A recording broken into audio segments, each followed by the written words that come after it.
Good evening, ladies and gentlemen, and welcome to Over the Limit. I'm your host, Christopher Billings, alongside my brand new broadcast partner, Tyson Sage. Say hello, Tyson. Hello, everybody. It's great to be a full-time power plant announcer going to be appearing on the weekly shows and pay-per-views.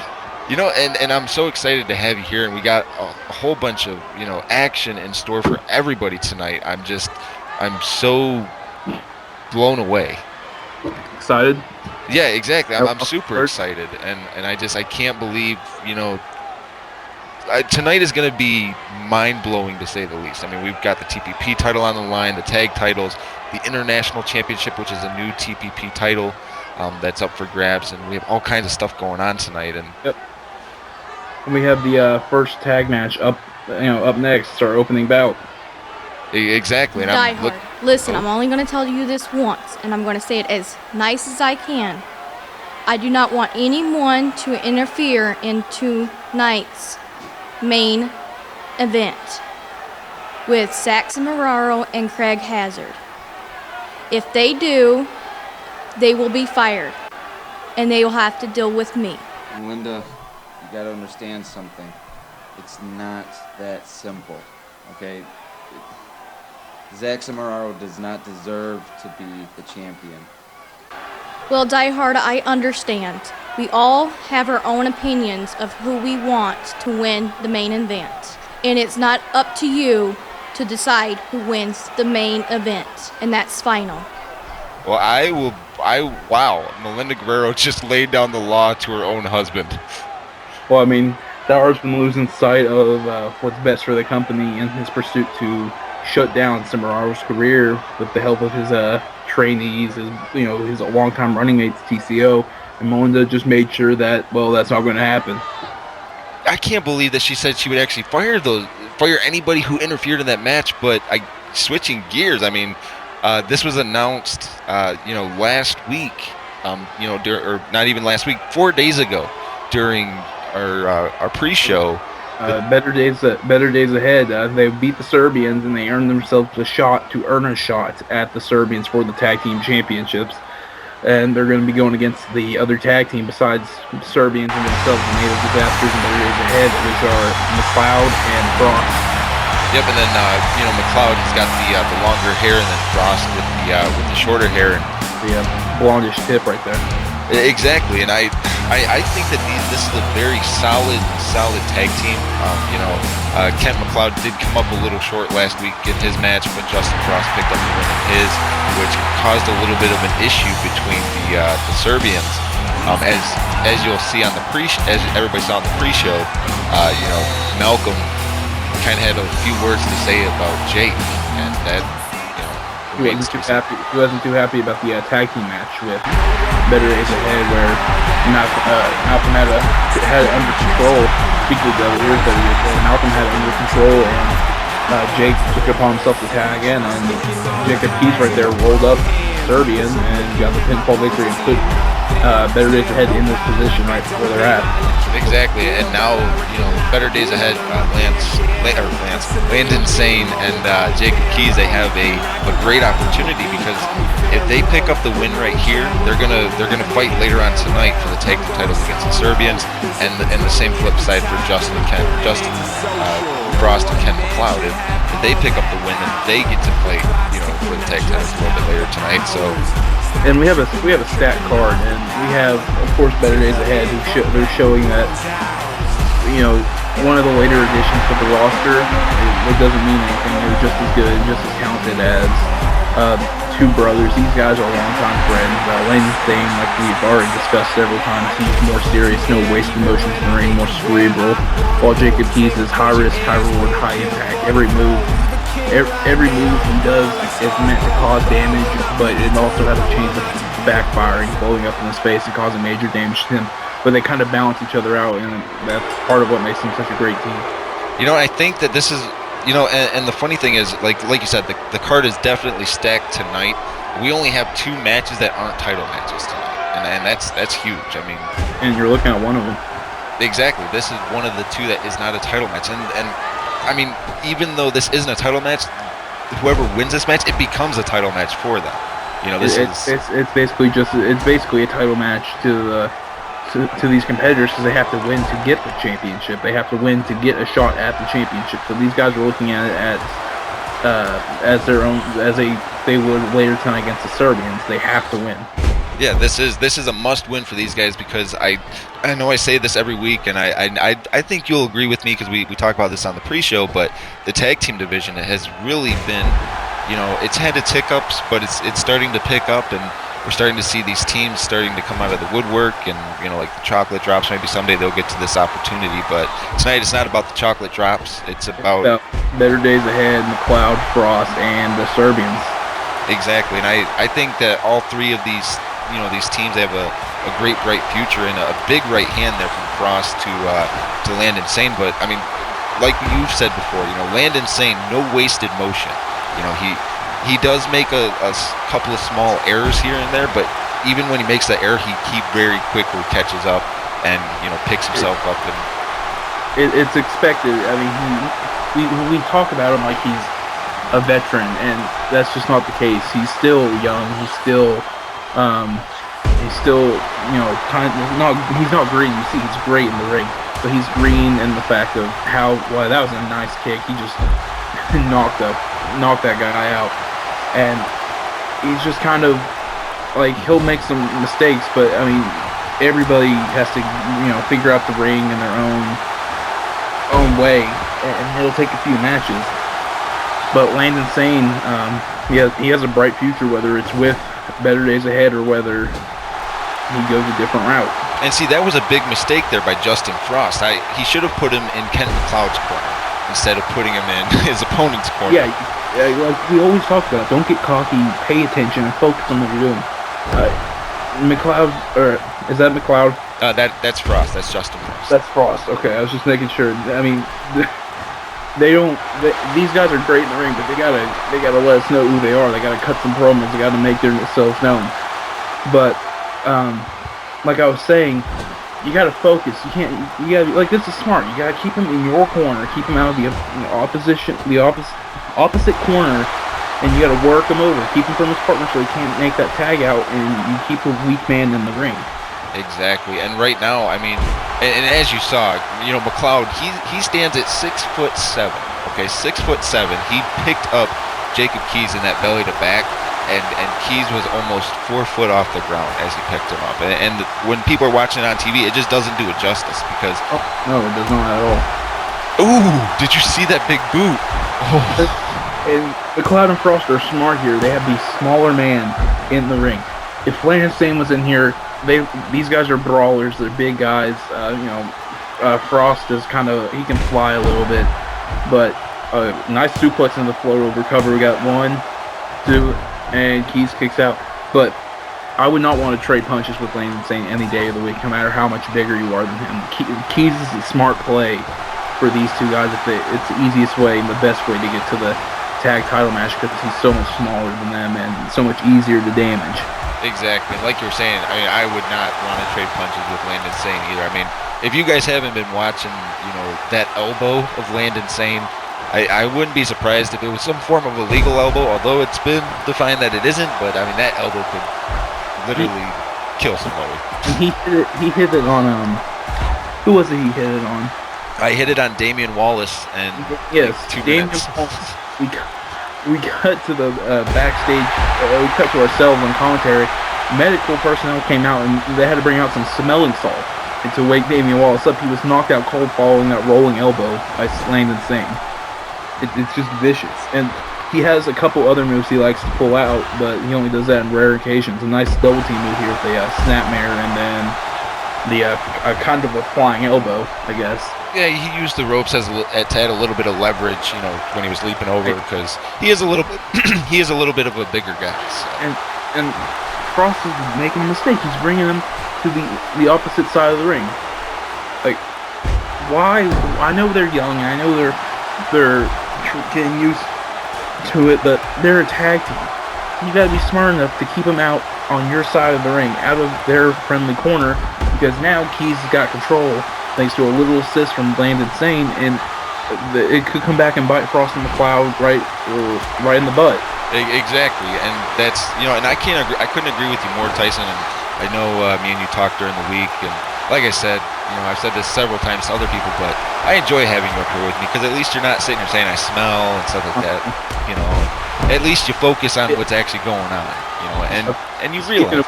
We just saw a big drop kick, and we're going for the cover, and the just body on body.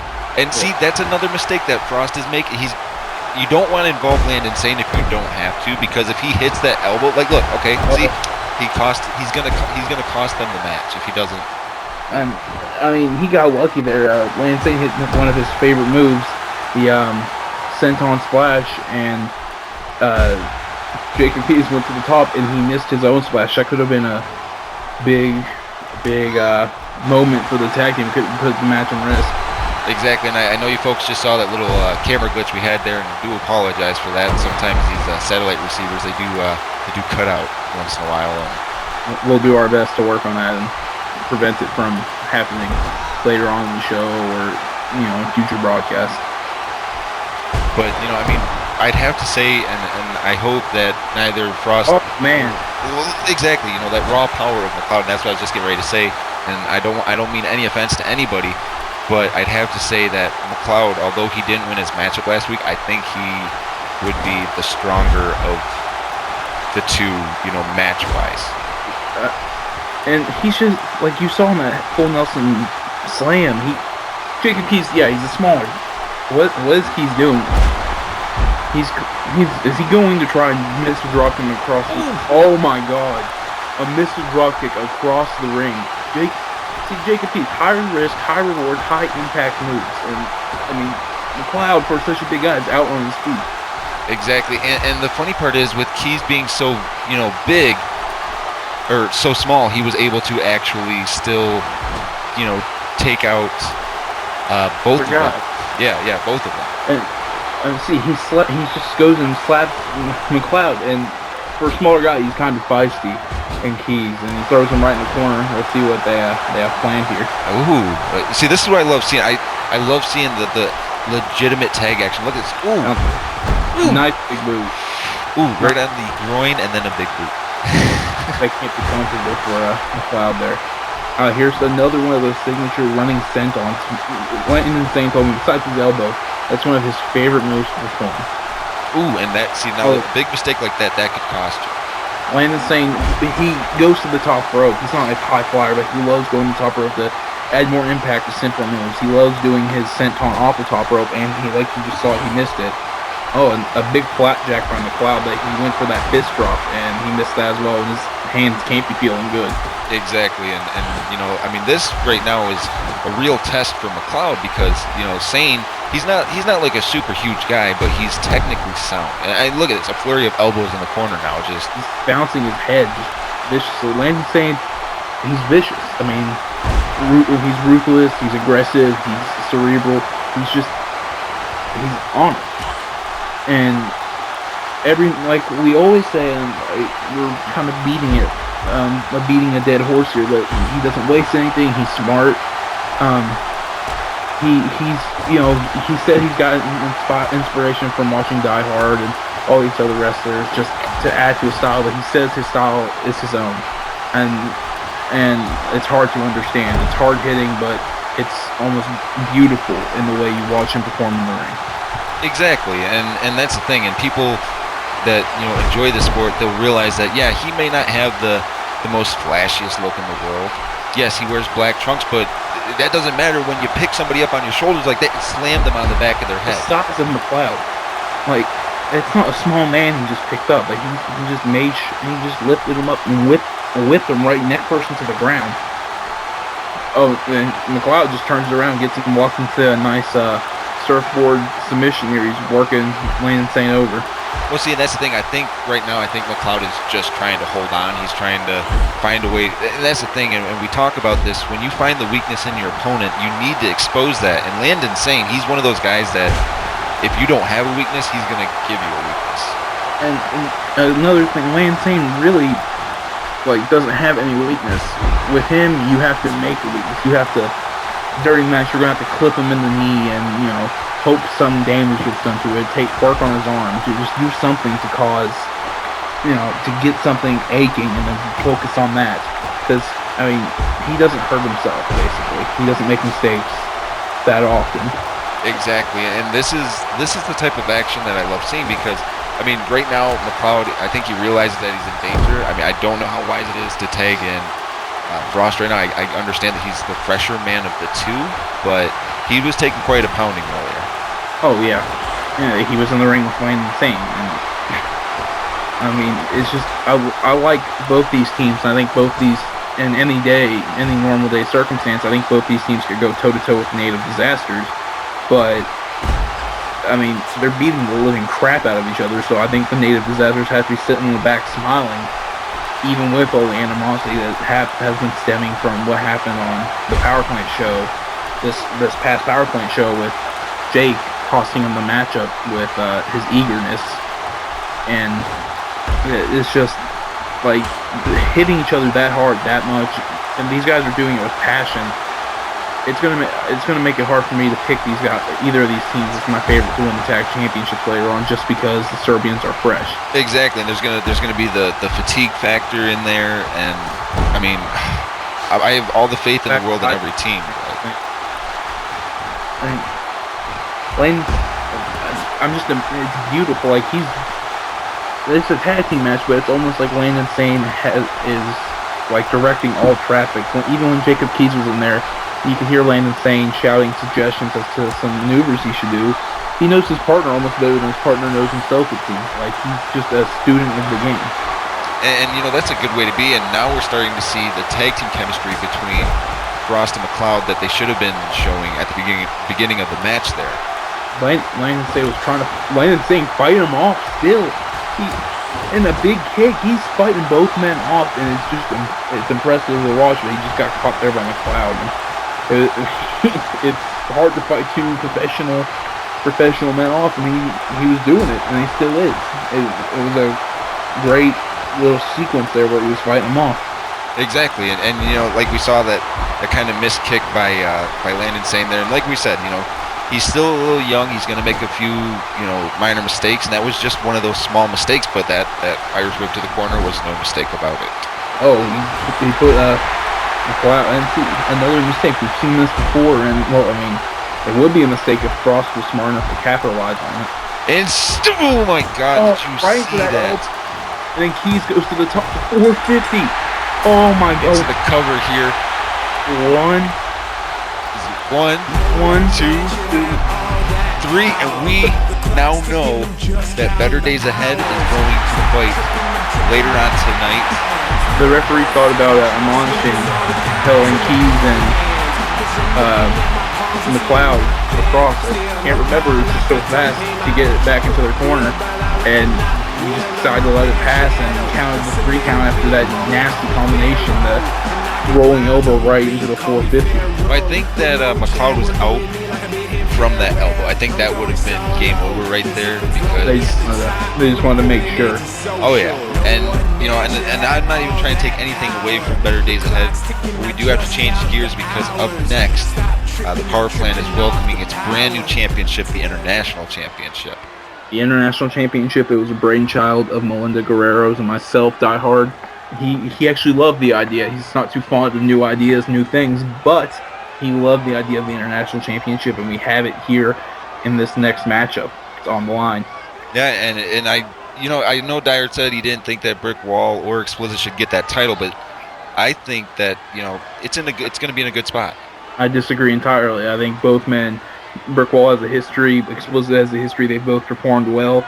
And Brick Wall's been with the Power Plant as long as I can remember, and I think both men deserve this shot and could be great international champions. I think so too, and this will definitely be that nice little kind of resume builder for both of them. You know, if they were to ever part ways. More than that, you win this match. First off, it's gotten personal because of Brick Wall's abandonment of Explicit during a tag match. It's been made into a ladder match, and you win this match, you go down as the first international champion in Power Plant history. It's for the record books. It's not just a simple title match. Exactly, and I mean the thing is, you know, I'm not saying that I don't like Brick Wall. I mean, he's still a really nice guy to talk to. He says he feels that the fans turned their back on, but they didn't. They never turned their back on him, and Xplicit never turned his back on him. I mean, they were in the clique together. They were, you know, a couple of years ago, they were running together in the same crew. And I mean, sometimes people get delusional. Sometimes people just, they make mistakes and they need an excuse and blame other people. And it seems like this is one of those situations where Brick Wall, he made a mistake and he's looking to blame the fans and Xplicit instead of taking responsibility upon himself. Well, you know, and I agree with that. And the worst part about it is I don't, like, my thing is I don't know if, I mean, Brick Wall in his mind is in TCO. You know, I mean, I haven't really seen Dire talking to Brick Wall or anything like that. I think Brick Wall's flashing his colors in TCO because he's proud of that history and proud of being part of that the faction that's stable, but he kind of wants to pave his own way now without the help of Die Hard. And I'm sure if Die Hard needs something very important or anything like that, Brick Wall would be glad to help his old friend, but he wants his own path, and that's why I think this will be as clean as a ladder match can be. And here is the former $1 million champion and a high-flying competitor, one of the smallest men to compete in the power plant. Maybe the smallest. He's always an underdog. This is Xplicit. Exactly. You know, I've always said he's the ultimate underdog. You know, in every situation, because this kid weighs, you know, he weighed in at 189 pounds. So instead of walking around 175 weight, 189 pounds. He's not even 200 pounds, and Brick Wall walks around at 278 pounds. So I mean, there's almost 100-pound weight difference. Exactly, and that title looks. That title is beautiful. I mean, anything in the power plant where we outsource, we make sure it's quality artists and quality metal workers that make our championships look as good as they do. And they're going to lower the ring, place the belt up there, and we're almost ready to start this ladder match. Yeah, I know. I'm really excited. This is one of those kind of feel-good matches, but it also has the kind of negative aspect to it because, you know, everything that's been going on. But I think Xplicit might have Brick Wall's number tonight. You know, I'm not 100% sure. I don't know if he has Brick Wall's number. I know he has the advantage. You can't say. I mean, look at the size comparison. Yeah. 180 pounds, he could sprint up that ladder before Brick Wall even can make a move and get the championship. Brick Wall's going to have to ground pound and work him over. You know, basically. Brick Wall wasted no motion here. A nice little dragon suplex. We'll just call it a double arm underhook suplex, and that big shoulder block, and now he's working him over in the corner. You know, and that's the thing. Like for Brick Wall to be successful in this matchup, all he's got to do is some really big time moves. But for Xplicit, he's got to ground the big man. He's got to work his legs, basically. That's what exactly. He's got to work the leg kicks, shoot the legs, clip them. He's going to have to play a little dirty. He's going to have to clip the knee from the front and work over. I mean, it's no disqualifications. It's a ladder match. Exactly. Anything can go in this match as long as somebody climbs it and wins. And Xplicit showing that he's here to fight. He's here for the title. Beautiful springboard moonsault there. Following that beautiful ducking sequence right to, he went for a big splash, but he crashed and burned. And see, that's the thing, and that's one thing that Xplicit, and look, Brick Wall's already looking to spill this to the outside. Oh no, he's going to bring him back in. He's bringing him back in the hard way with the suplex. But like I was going to say, I mean, these are like the small things that Xplicit can't afford to, mess up on. He's got to keep the high pace, but also, be cautious as he does his moves. And it's the classic David versus Goliath. You see matches with Big Show versus Rey Mysterio, Batista versus Rey Mysterio. It's just like Randy Orton's versus, not to that extent, but Orton's versus Evan Bourne's, stuff like that. And it's just a matter of, can Xplicit overcome the size difference, use his speed to his advantage, and get the championship. Well, as you saw, he did that springboard drop kick, and it did not knock Brick Wall down, and then he swatted away the second drop kick there. I mean, that kind of sends a message. And for folks that are curious, above the ring you see a briefcase. Just for safety measures and no accidents, we actually place the championship belt in the briefcase and put it up there. That way the title does not come unstrapped and there's no controversy. We want a definitive winner, and we're not going to stand for any accidents. Exactly, and I have under good authority that was your call on that one, because Dyer had said he just wanted the title to hang, but you had said this title needs to be protected and we don't want any type of controversy.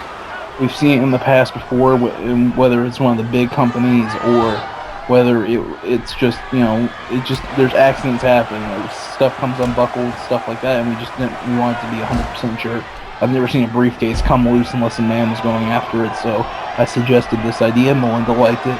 The rest of our production staff liked it and said it would work better, and so we went with it. It was a late call, actually, pre-show production meetings, and that's why I actually won't be on the pre-show. I was finalizing some paperwork, and you'll be enjoying Mr. Billings' commentary by himself.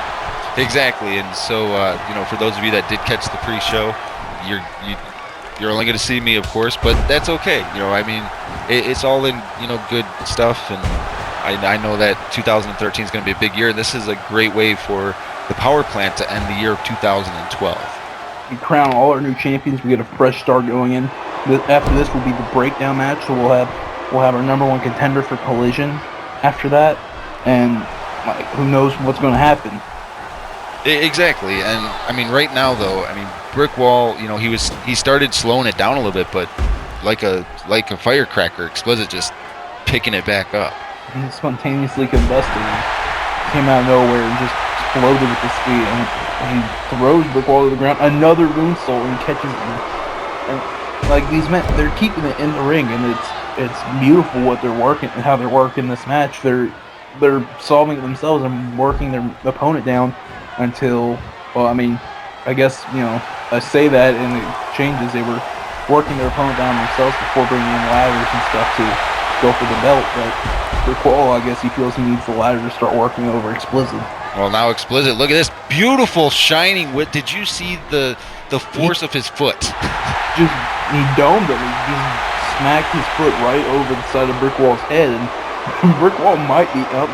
Nope, Brickwall is not out. He got back to his feet real quick. He was worried. Oh, they're already on top of the ladder, trading punches. These uppercuts are vicious. Now, see, that's underhanded right there. Brickwall, it may be underhanded, and I like fair. Brickwall had a free shot at the championship, but I guess he's not comfortable with Explicit just lying there on the ground. And it looks like our satellite is messing up a little bit there. But, back into the ring here, we got Brickwall now putting, like you were saying, Brickwall evidently didn't feel comfortable, although I think he could have climbed. Oh, whoa. We haven't seen this move in the power plant in a while. He's got him. Oh, sickening. He drives him neck first. The last time I personally saw that move, it was James Braden performing it to Extreme at Final Frontier, I believe. Yep, and Extreme was injured for quite a while.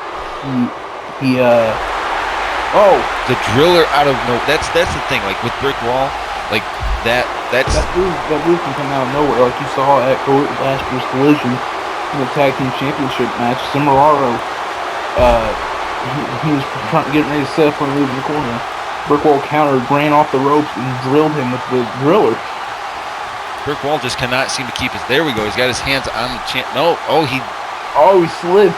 He lost his grip and fell back first. It's gotta be killing me. And now both Explicit and Brickwall are both down here, and now Brickwall back to his feet here. Brickwall just fired himself up. I don't know. This match is already crazy. One shoulder. Oh, a second shoulder. Oh wow! A missed punch by Explicit. There's this nice spinning power bomb. And that's the thing, like with Brickwall, he's not a stranger to ladder matches. It's just, I think the last time he was actually in a ladder match was almost 3 years ago, And so I guess he's not used to having to climb and hold. Oh, his signature elbow drop following his signature taunts. He's been in a few, it's been a while, and his anatomy's just not suited for a ladder match. Exactly, his body just is not meant for it. Now Explicit getting Brickwall back to his feet here. What's he looking at here? Wait a second. Ooh! Oh my god. If Brickwall keeps taking kicks to the head like that, he'll try and climb the ladder and just fall. He'll be so concussed. This is reaching for it. This is where his small stature becomes negative, because he has to climb all the way to the top of that ladder. And again, Brickwall, he uppercuts him right off the ladder. Now he's going for a boost. But now it's all dependent on who's going to win this here. Who's going to get this? Oh, Brick Wall's hanging. He is hanging. Can he hang on? Oh! Oh my God!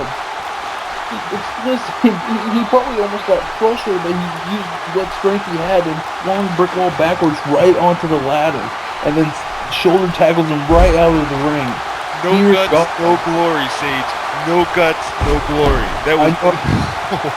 Explosive's got to be hurting just from the sheer size and mass he just had on his shoulders, but he's not showing it. That's the adrenaline. That's the adrenaline. That's what that is. That's all pure adrenaline. Beautiful jumping moonsault. And he's keeping it going. Every time he performs one of his high-flying moves, I'm sure he gets a nice little adrenaline rush to keep him going. Oh, it's got to be something. That was just that is going to be like that's the moment of the week for me right there. I just can't believe I saw that. No, this is only the second match of the night. We got a whole show to go. That's what I'm saying. This is the kind of excitement. Look at another kick to the face. This is excitement that only you can see in the power plant. I mean, if Brick Wall takes any more, what is he doing? Oh! He did a moonsault right, and he jumped completely over that ladder and hit that moonsault. Foot stomp. Oh my God! Explicit's making every move he does count. That's what I'm saying, and this is what Explicit. This is why we've always said Explicit was always the ultimate underdog. When he knows that it's go time, he steps it up beyond your wildest belief. I'm still amazed at what he did. Well, I mean, Brick Wall dropping him, flipping him neck first onto that ladder with the German suplex. You can sense the animosity getting worse and worse between these men as this match goes on. Ooh, an attempted dropkick there, but Brick Wall was able to kind of swat away with his hand, although he's still resting on the rope there. But I would be resting too after the kind of damage he's taken. He could have killed Explicit with that German suplex. He could have, and Explicit could have killed him with that Queen suplex. That's what some people refer to it, or an electric chair fall. And it's just, I'm still in shock at how Explicit did that. When he knows it's time to go, I guess with as strong as Brick Wall is, he just couldn't hold 175 pounds on his legs. Explicit. And these high impact, smart counters. Explicit, high risk, high reward. And the risk got him there. Oh yeah, the risk got him there. That was, and another driller. Brick Wall is killing him. And I mean, Explicit was dishing out earlier too, but in these last few moments, Brick Wall's hitting him with the power slam off the top, catching him off the top rope. And how is Explicit getting up? And he threw the ladder on him. Explicit wants this title. I don't blame him. I want the title. It's a very beautiful looking champion. I want the international championship. He should sign up for the roster though. I'm sure Dara would love to be in the match. I don't know about that yet. I mean, well, maybe a tag team partner. And now Brick Wall's signature right hand hook. Oh God, he's immediately going to knock someone out. I mean, of course, it's a ladder match, no disqualification, no holds barred, but how did Explicit keep getting up? This kid, I tell you, this is why I always say he is the ultimate. When you think he's down and out, he gets back to his feet. And he's going for that shot. He's going for that shining wizard.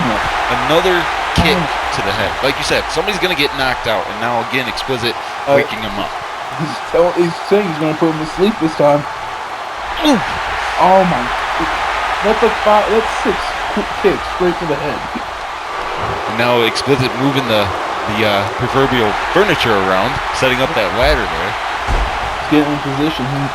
He wants this title. He wants to be the international champion, but he took too long setting up. Brick Wall's getting up, and Explicit's waiting for him instead of he's being smart, waiting for him to get up there. Ooh! Uppercuts him right off. Can Explicit do this? Can he do this? Yes! Yes! New international champion, Explicit! The underdog, Explicit, is the new international and the first international champion. He pulls the briefcase, takes it from the ring, and now he's holding gold. Right, and this marks the second ladder match that Explicit has been in where he's picked up a championship. And this is his moment, because you're right. This will go down in history, the first ever international champion, and it was contested in a ladder match at the end of the year of 2012 at Over the Limit. He climbs to the top of the ladder. He's just gonna take.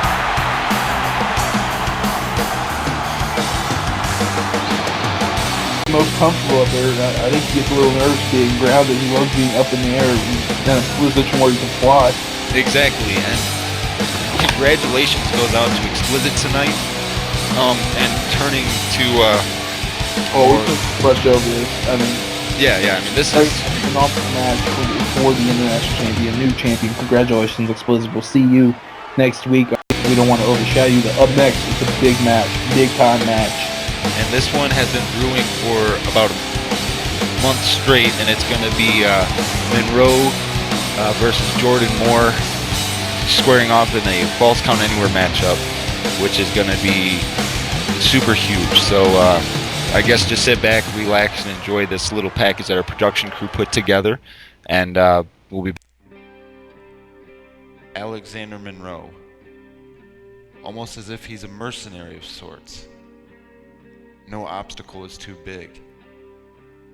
Jordan Moore, former TPP champion. He wants to prove he can do it, and Jordan Moore and Alexander Monroe here duking it out, just brawling. This matchup is going to end as a draw. There will be no definitive winner between Jordan Moore and Alexander Monroe. You know, I don't know what to make of this situation. The only way we can do this is in a triple threat. Craig Hazard, the unfortunate third party, third wheel of this spoke. Jordan Moore is acting as if he is possessed with rage. And now Monroe taunting Moore, and a big spear from Monroe to Jordan Moore. And now again just brawling off on the entrance ramp here. And now, what's Monroe thinking here? A huge spear from Monroe to Jordan Moore.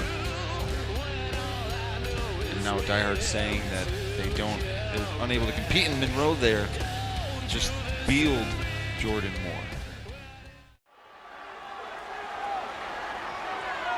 And welcome back. That was a great recap of the feud we've been experiencing between Jordan Moore and Monroe. It's been hard hitting, and it's been extremely personal apparently, because these guys have not got a single match done. They haven't finished a match since the beginning of the tournament. They were both wanting to be Power Plant champions so bad they cost themselves a chance to be the Power Plant champion. Well, exactly, and we have our senior official, Terry Gates. He's going to referee this matchup because it's just kind of the way we have to do it. You know, we need the senior official in here because he has to be able to call this. This is false count anywhere, ladies and gentlemen. There's count anywhere. This could end up in the parking lot. You can see when you don't know. And here's Jordan Moore, the previous Power Plant champion. When the Power Plant reopened operations, he was offered the title back as he politely declined, saying he's the best and he can gladly prove it. And I'm not saying he's not the best. He got distracted. He got caught up in this Monroe thing. And now he's here instead of competing for the championship. Well, even like on episode 52, you were sitting out at ringside, and he was getting ready for his match with Jerry Graham, which I was for sure was going to be a barn burner. And Monroe attacked him from behind. They started fist fighting. Oh, they came up. Yeah, you were trying to focus him. Jordan, listen, it's a very screwy one when you cost yourself the first match in the tournament, and then the triple threat match. You gotta focus here, man. And he's like, at first he was like, okay, Tyson, I got it. And then Monroe said something, or just did something, and he snapped, and you saw what happened. Fight your knee and security, and it was just hectic.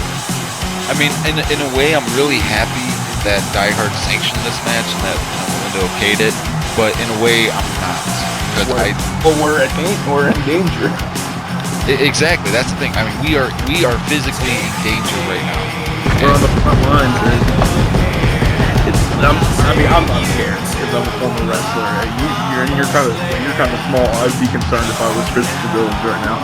I am pretty concerned. I mean, I did a little bit of wrestling in high school, but that's about it. I don't have any fighting experience, and like I've said before, when I met Monroe, I've talked to Monroe one time, the entire time I've been doing commentary, and I had chills going down my spine when I walked up to him and said, "Hey, I'm Christopher Billings." I was scared. I'm scared right now. I mean, this entrance, like as you see on the monitor, of course it's not black and white. It's extremely dark, but it's on the monitor. It's black and white. The mask, the fireworks, the close-up, it's just all really dark, really creepy, extremely scary. And Monroe is a man of focus, a man on a mission. He sets his mind to something. He's going to meet that goal, and he's going to destroy that goal, whatever it may be. You know, and that's the scariest part about it, because I mean, Monroe really, he reminds me of a mercenary. He's almost like a hired gun, but I know that Die Hard didn't say, "Hey, Monroe, I want you to go out and beat the crap out of Jordan Moore," because we all would have known about that if Die Hard had said something like that. He would have made that public. And I don't think Monroe would do that. Obviously, Monroe is a normal person in the sense that obviously all people enjoy getting paid to do what they love to do, and I mean, I've had a small conversation with him, and he was dark and creepy, but he was respectful, and I guess Jordan Moore disrespected him because he's kind of gone outside his bubble in the sense that you don't usually see Monroe attack people. He usually gives them a fighting chance. He usually embraces them head on, and Jordan must have done something to extremely piss him off. Well, exactly, and I mean, look at it. I mean, typically you see a match start with like a tie-up. That was just a kick below the belt. They're brawling. I don't expect anything else. Jordan's already hitting the rope. That already gets caught. It's a nasty suplex. Let's actually take another look at that German suplex, because the hang tip, like the height on that was crazy. I mean, look at this rotation here. Just toss him right in the air. And just beeling him around. And this is the match isn't even a minute old, and here we go back into the match, and Monroe just keeping the offense going. I mean, as you say that, Jordan starts firing off fists, and you just don't know what's going to happen with these two. I mean, they're starting to get into a more technical matchup, but I don't think that'll last for much longer. Oh, no, there's no way. And I think Die Hard said it best when he said that the ring can't hold them. And like you said, I think something happened between Monroe and Jordan to push it to the limit it did, because as we've said numerous times, if you're not here to be the champion, then you shouldn't be wrestling. I mean, I don't know if it was the fact that they both wanted to be champions so bad, or if there was something that happened off camera or something that just set these men off at each other. It's just, there's so much hate right now between these two guys. Exactly, and I'm hoping this matchup will resolve those issues, because I mean, it's making the show a lot harder to prepare for. Exactly. I mean, like we had a impromptu for a month straight. It was just impromptu beatings. And when we were supposed to hear from Jordan Moore a few times, twice. He had interviews set up, and Monroe attacked him backstage, and then he again attacked him straight up in the ring. And it's hopefully this match, this is the deciding moment, and these men can get past this. Well, I mean, maybe, and this is just an idea. I mean, I don't know if there's any truth to this, but maybe part of it is Monroe wants to attack at the time, Jordan, I guess, would have been the biggest dog, but which, when he got himself eliminated out of the tournament. But maybe that was partial to why he wanted to do it. Maybe. I mean, Monroe, he's shown that in his history, he's not a new guy. He's been around. He's been a solid wrestler, a great competitor, and I don't know if he would need to do that. He might have felt like coming to the power plant again, that he wanted to start off with a bang. And like I said, I think it just comes down to the fact that maybe Jordan or Monroe said something. Maybe Monroe ignored Jordan talking to him backstage, and Jordan felt disrespected, or Jordan said something to Monroe and Monroe didn't take it the right way, and then combine that with them facing each other in the tournament. He just jumped up on him and tied him in his front lock sleeper hold, choke out hold. Trying to choke him out here. And that's always, I mean, Is Monroe going to give up? He's got that wrench in pretty good. Oh, nope, Monroe is in. Yeah, he throws him off. That's what I was saying, and I think it was just a combined of maybe a misunderstanding plus their fuel, their passion to win the championship, and the fact they faced off in the first round that ignited all this, and it just grew into hate. Because every hatred, every rivalry starts off with one little thing. Well, that was a huge double knee to the outside there into the cover here, and the referee tried a fast count there, and Terry Gates, I know, is our senior official, but as he was getting ready to come out, he got pulled to the back for some odd reason. We're not sure of that. I know we had said he was going to be the ref, but I'm getting word that he's on standby because you never know what will happen in these matches. He's sitting there waiting in case something happens to the official or something gets out of control, and he needs to come out. But he was pulled to the back for some locker room. Not disruption, but they need to talk to him about something, and so they sent his protege per se out to the ring, and Terry Gates is on standby. All right. Well, I guess my biggest concern, it isn't just for the referee or just for us. I'm concerned about both Monroe and Moore in this matchup because I mean now they've spilled to the outside, and they're getting a little close. So exactly. I'm going to back up here for a second. I mean, this is, folks, you don't understand. I mean, you're not seeing, like, you can see these beads of sweat dripping off these men's bodies, and you're not seeing it on your screen, but this is very surreal and scary, and that was very close to going through our table. Yeah. Jordan Moore was about to have a bad day off that T-bone throw. 1, 2, and Jordan kicks out. And I'm surprised, honestly, that was a vicious move because he dropped him right on this concrete that we're sitting on here. Exactly, and even the padding that they walk on right there, like that padding is like... It's like a fourth of an inch, half an inch thick. It's not, there's concrete under there, and it does not feel good when you get slammed on it. Jordan Moore's turning the speaker 4 around on Monroe. He's kind of working that hold, and he lets it go. I guess he had a submission of his own lofting after that counter, but he kind of wanted to... I don't think this is about making someone tap. I think this is about hurting someone enough to the point you feel satisfied, and then maybe breaking them with the submission. Both these men don't want to get a quick submission win or a quick pinfall win. They want to hurt. Ooh, did you see that? He just threw him knee first into the steel steps. Like I've been kicked in the shin. I've been cleated or whatever, and that just doesn't feel good. I played high school and college football and basketball, and getting cleated in the knee feels just about equal to those steel steps. Well, Monroe, he's no stranger to, fighting out of the ring, fighting in the ring. And every match I've ever seen him get in, it's always been a very good match. And I was very sad when we didn't actually get to see him fighting physical matches, Yeah. Oh, this is technically the first match we'll get to see him compete in since the rebirth of the power plant, because simply for the fact these two men have been going at each other. Exactly. This is going to be like the first decisive win or loss for one of these two, or for both of these guys. Either Monroe's going to win or he's going to lose, and the same for Jordan. This is like their first technical win or loss. I mean, they had a draw in 49, and now it looks like Monroe's looking for some furniture. And what's he pulling out here? He pulls out a table, and Jordan's just Monroe kicks the table back under the ring, and I guess he's fishing out again. Jordan is just sitting there waiting for the man to turn around.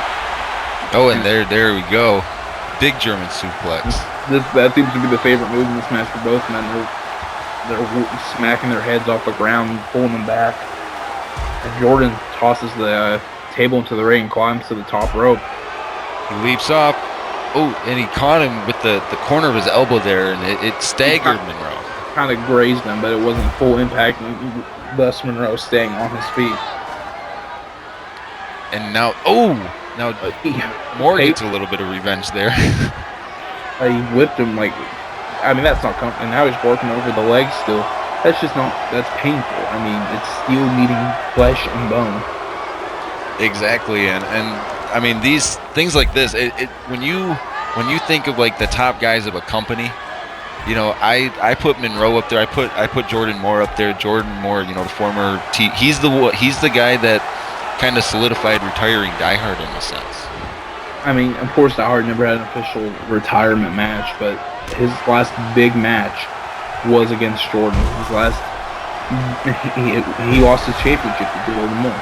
And then, as you saw, our satellite did glitch there for a second there, but Jordan Moore was bringing Monroe back in the ring, and now it looks like he's going to go for a flurry of Germans. Yeah, the triple German. We saw it earlier in the match, and you didn't miss much when the camera. He just threw him in the ring, and Monroe goes right back to the outside. He's actually taunting him after those suplexes. And now see Jordan trying to use maybe some of that TCO knowledge he gained, but Monroe just sidesteps him there and chokes him up on the rope.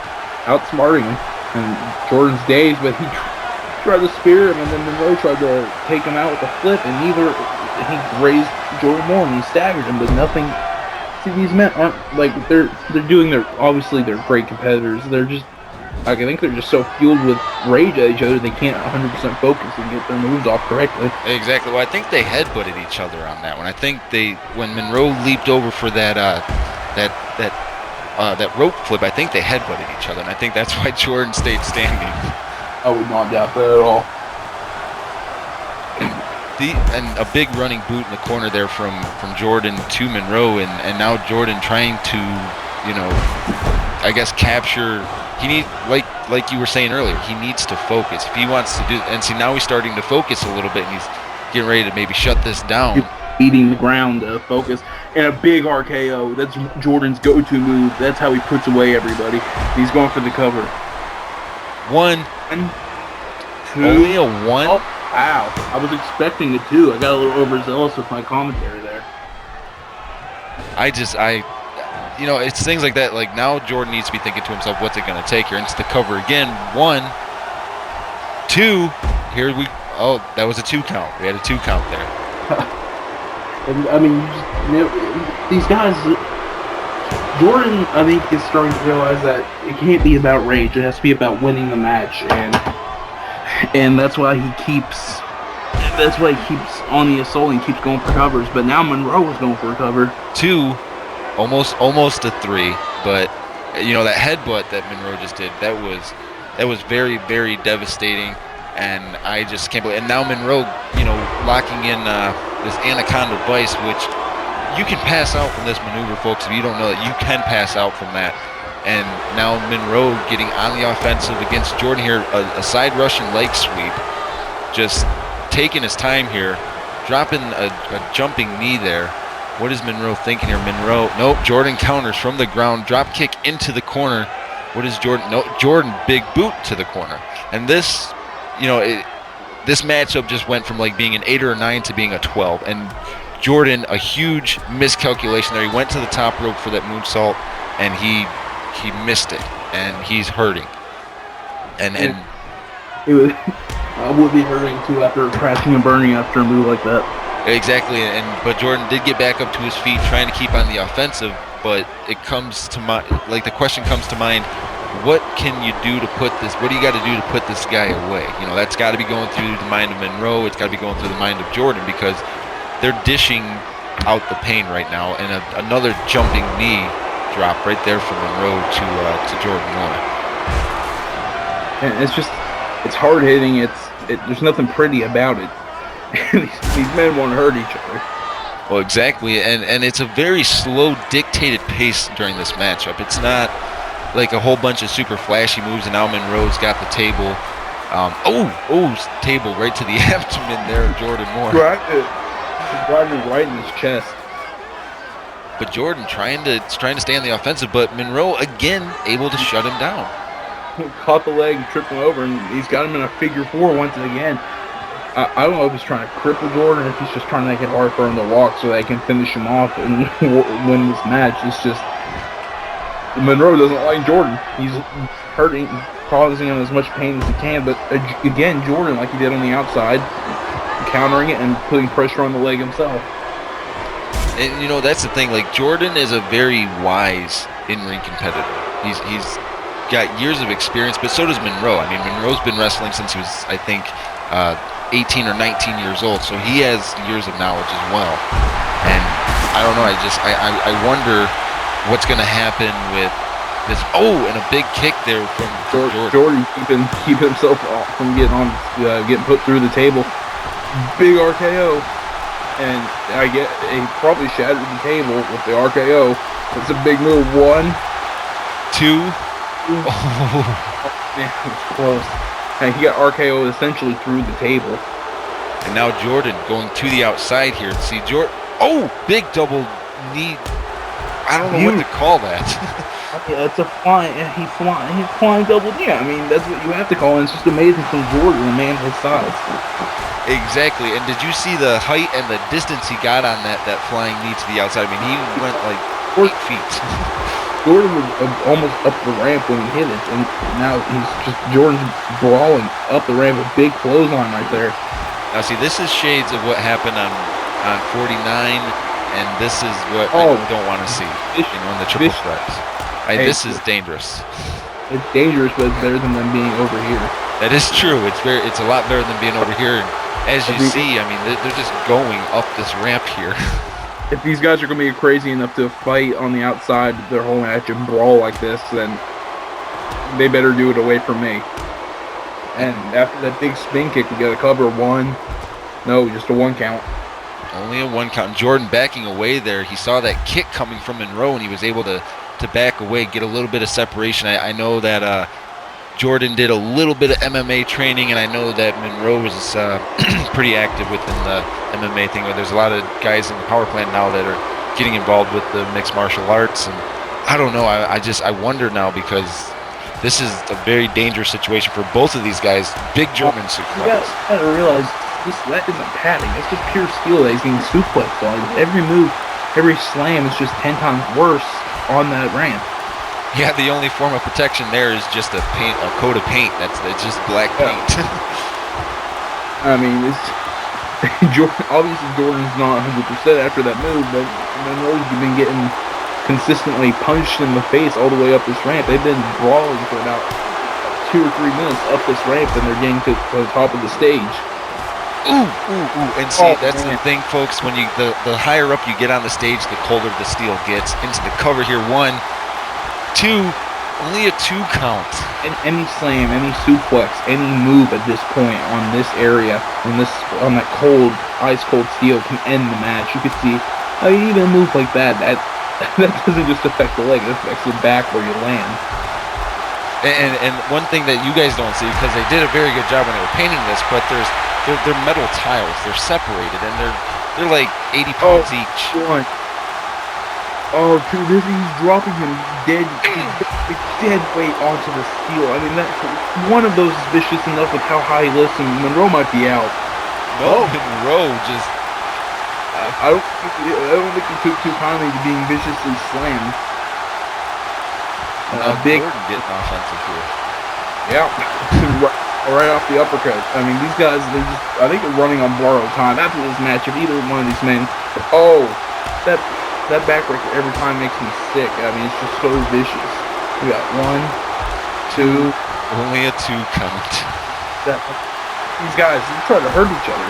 Exactly. Like you said, they're kind of wrestling on borrowed time here, because all it's going to take is one big move out there. That kick to the head. We saw a bunch of those by explosive to brick wall, but I mean, Jordan's not a small guy. Exactly. He walks around at about 240 pounds, and again, going for the cover. I mean, any pin at this point is just, you have a chance to win. Beautiful standing drop kick. And, I want to say that by them having like the knee pads and the elbow pads on, they're protected out there, but the knee pads that these guys wear, they're very thin. They aren't meant to protect from steel. Damage to the joint. That's about it. And oh, wait. Oh, no. I see these, and it makes my body like... just as bad, if not worse, than normal. It's more of a quick smack. And it's more speed, so it's just essentially the same amount, if not more, impact than a stalling suplex. And Jordan, he cannot do this. I think he's deluded right now. He's got him up on the stage. Oh, RKO on the cold steel. He's banging his forearms and his fist onto the cold steel. Oh my God! Again? Come on, Jordan. That's enough. Oh my, and another one. Jesus. Look at him. Oh my, a third time? Are you serious? Jordan Moore has snapped. He's going to kill Monroe if he keeps Oh my god, Monroe just sidestepped him. Shoved him off. Oh my god. Oh, he clipped him in the knee. How is Monroe even conscious? I have no idea. This is pure adrenaline, folks. Oh my god. No. No. Got him up. Don't do it, Monroe. Don't do it. Buster. Oh my god, he just smashed him neck. Just end the match, ref. 1, 2. Just end this match. Oh my god. And he kicked out. They're going to kill each other. This is ridiculous. Is there something we can do, Tyson, to stop No, there's not. Because Die Hard sanction, false count anywhere, no disqualification. We can't. Like, I mean, I have some authority, but not enough authority to go out and stop this match. He's going for the brain, but we have to stop this match. We can't. The only person with authority to do that is the man you're looking at right next to all of it. Another brain buster. Jesus. He's gonna break his neck. 1, 2, this has gotta be it. But no, Jordan, where are these? You need to lay down, Jordan, or Monroe. Like, you gotta stop. The human body cannot take this much punishment. Exactly. They cannot take this much punishment. They are going, like you said, they're going to kill each other. Now they're just brawling like it was the beginning of the match. These guys are. I don't know how conscious these guys are. Like, they could be zombies out there just fighting because they're fueled on hate and pride. Well, there's a certain limit between pride and stupidity, and right now they're both dancing on that fine line of stupidity. I think they leaped over and fell right into crazy land. It's just, I don't know. It's great seeing this kind of competitive spirit, but at what cost? Exactly. I mean, what happens after this? I mean, where do we go from here? I mean, who's to say that they're never going to be the same again? Oh god, the back suit. Oh my gosh. I mean, it's hard to watch. It honestly is. Oh my god. I mean, you see the broken table. God. And he's going for those Germans again. Jesus. He's holding. Oh god. I can't remember the last time I've seen two men beat each other this bad. You know, and I hate to bring Die Hard into this conversation, but even when Die Hard faced Joe at No Mercy 3 years ago, it wasn't this bad. I mean, oh my god, their back, Monroe's back and his neck from the RKOs are shot. Jordan Moore's back, neck, upper back, neck area has to be like completely. These guys have to be almost numb in these parts. I mean, Jordan slamming him into the rings. I know you guys can't see this on your monitors, but we have a different view than what you guys do, and there's welts on their bodies. That kick to the head, Jesus Christ. There are welts on Jordan's body. His lower back is almost purple looking. And, like, you can tell, like, at this point that these men are tired, they're hurting, they're in so much pain that but they don't want to stop. They want to put the other guy down. And Jordan's got that submission locked in. Just tap out Monroe. Lift. Is Monroe done? Oh my, he's choking him out. He's wrenching the submission. Oh my god. Oh my god. How is he doing this? Monroe is on his feet and tosses Jordan. And a big standing drop kick. This needs to end. We have broken tables. We have possible broken body parts. Yep. I mean, at least they're back in the ring, though. So there's more padding in the ring than what there is outside. I mean, these guys have been killing each other just to put each other away. And now Jordan, this may be it. He's looking. Another RKO. This is the 5th RKO. Oh my god! He RKO'd him so hard the table stood up against the ring rope. And now what's he doing here? No, he's gonna. This is how he put Die Hard out with that punt kick. Wait, Monroe rolled out of the way. Oh, brain buster. He's got him with a brain buster. Oh my god. Oh. Is this gonna be it? Referee, just count this. 1, 2, 3, and thank God they're. It's over. I mean, they were killing each other. 5 RKOs, 3 brain busters on steel. Look at Monroe walking around like nothing's wrong with him. I can't. This is not the way that this all should have happened. We need medical attention down here, folks. Jordan doesn't even know where he's at. I think he thinks the match is still going. He's reaching for Monroe. This is a very intense situation. I'm almost speechless. I don't know what to say to this. I am speechless. Folks, that was a spectacular match, and as hard as it is, that was the match. That was a beatdown. Exactly. That was just a street fight. That's what that was, folks. We do have to kind of switch gears on the show. It's going to be a little tough to do, but we still have 2 more matches to go to. You know, we still have 2 more title matches. We have the tag. And it's good. Those should be 2 amazing matches with Better Days Ahead taking on Native Disasters and Cimarro taking on Hazard. Exactly. I'm just glad that the match is over and they didn't break our table. I like our table. Yeah, I bet you do, Billy. I do. I love my table, and for those of you that don't know, it's called the Billings fine, and Landon Sane found out about the Billings fine because he accidentally put somebody through a table on one of the this was a while back on developmental, and I didn't end up finding him. I ended up finding the guy that went through the table, but so you find the man that got the punishment. That's right. $500 fine, folks, if you go through my announce table. This is my announce table. I've been here for a long time. And now it's Tyson Sage's too, but on to the tag team match. And, I mean, these guys competed earlier. They took on Frost and McLeod, and it was a hard-hitting matchup that will probably affect them in this match. They're not showing some, wear and tear, but they're not showing wear and tear, but How do you rebound off of the match we just saw? And I do apologize to Better Days Ahead, guys. We love you, and you look great, and we are very excited for your match. But it's really tough for us to recover from what we just saw. As long as Better Days Ahead keeps it in the ring, we should be okay. Yeah. And I'm just so impressed that I gotta hand it to Keys and I mean, I wouldn't hold it against them if they didn't show.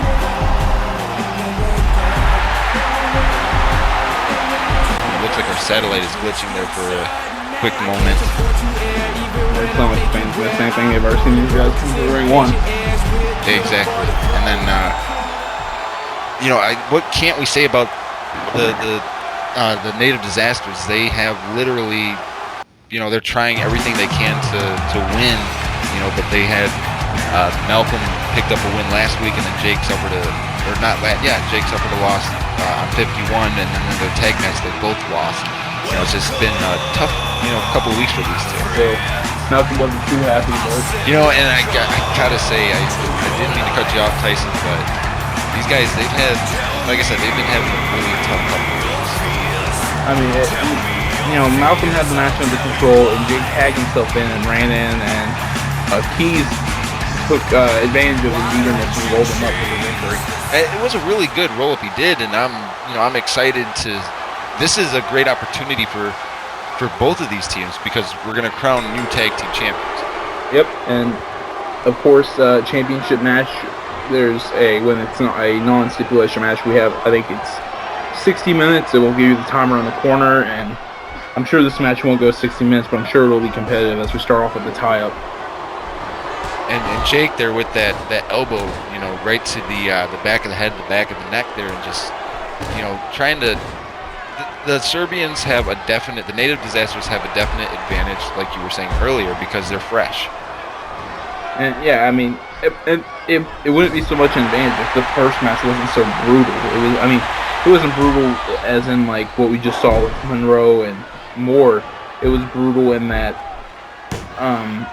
like a lot of strikes, a lot of hard hitting, not a lot of quick wrestling, chain wrestling, technical stuff. It was just bare knuckle fighting.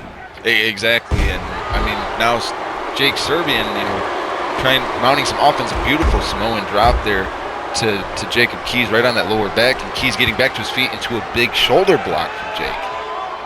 And that was a beautiful setup, setup. He read that Keys was getting up, ran off the ropes, and connected with that big move. And see, better days ahead, making smart, keeping the faster Serbian in the corner. Exactly, you know, and that's the thing. I see better days ahead, and I think they're gonna do very well tonight. I hope they win the title tonight. Oh god, a nice high impact throw into the corner, and then a big what's that called? Throwback.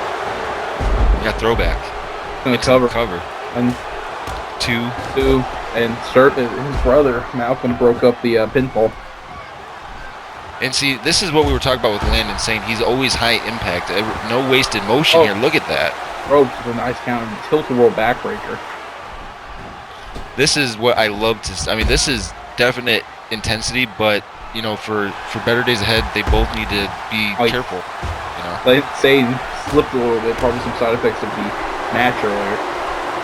Yeah, well, exactly, and that's the thing. Like they have to be careful because they can't afford to make a mistake because you know they're fatigued.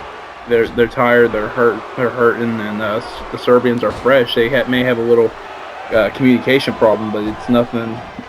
I mean, it's nothing that'll keep them from the championships as long as they stay on the attack. Exactly, and now and Malcolm just kind of sidestepped his brother there. Oh, he read that Landon Sane was getting off and slid out with him. And Landon Sane, you know, making a little bit of distance there, and Malcolm in there arguing with the referee. Oh, and Landon Sane, he tried with a rare high-risk move and overshot him and turned right into a couple of shoulder blocks there, and they're right by us, right next to the announce table. And the referee counting. We're up to a 5 already. Jake is doing some push-ups on top of Landon Sane. That's not going to translate well once if Landon gets back in control. We're at 7 on the ref's count. And now we're up to an 8. Jake needs to get in the ring. They cannot win the titles on a counter. Oh, he got caught when he was trying to go to the top rope with a punch and another fist. Now I think Landon Sane's looking for a high-impact top rope superplex, and he gets it. And he's going for the cover separation here. Only a 1 count. I mean, it's 4 minutes into the match. It's a high impact move, but Sane's gonna have to work him over a little bit more.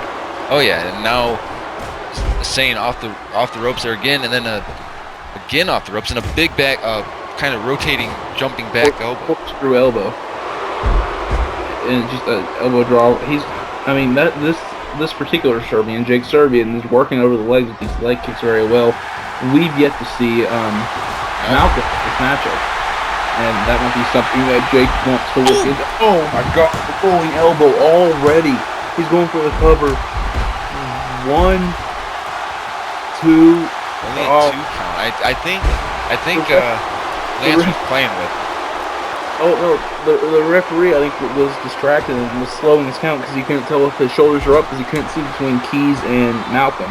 I think Landon was playing with him there because Landon was kind of just toying with it. He showed how quick he can hit that back elbow, and now a double knee backbreaker. You saw how much. I'm still a little queasy from earlier with all those rotten necks bouncing off steel, but the 2 count off that double backstabber type maneuver, and I mean the carnage we saw earlier. I don't think we'll see this repeated tonight or relative. Quite frankly, anytime soon in the power plant. That was it was gruesome almost, a way to describe it. I mean, Landon Sane, his style is hard-hitting, but nowhere near as hard-hitting as we saw those 2 men. Exactly, and Malcolm just using a dirty eye couch there to try to get some advantage going, and I think the main thing is the Serbians, they got to stop the high intensity of Landon Sane, and they have to get separation. Yeah, I mean, they got to keep Sane out of his corner, and they got to keep Sane guessing. Because if Sane figures out what you're going to do, and then you're in trouble because I'm sure he's got a counter already in mind. And that was a huge miss right there by Landon Sane. He again attempted that big diving body or that fist drop there, which softens the skull or his elbow. And he failed to hit it once again. And he's working over the back of his opponents in this match, maybe helping the body, maybe helping Keys set up for the 450. We've seen tilt-a-whirl slams and that pullback side slam, which is one of his favorite moves, and now a locked-in belly-to-belly suplex. I mean, Landon Sane, like we know, he always has a plan going into this match, and maybe the plan is to use the 450 to win the tag team championships. Well, now we get to see Jacob Keys get into this match, and they're doing the smart thing here. They're just, you know, they're pacing themselves, and I think they realize they need to pace themselves. And it was a nice drop toe hold into that elbow drop, simple but yet effective. Very, very effective, and now Keys, you know, with that punch, then a kick to the back of the head.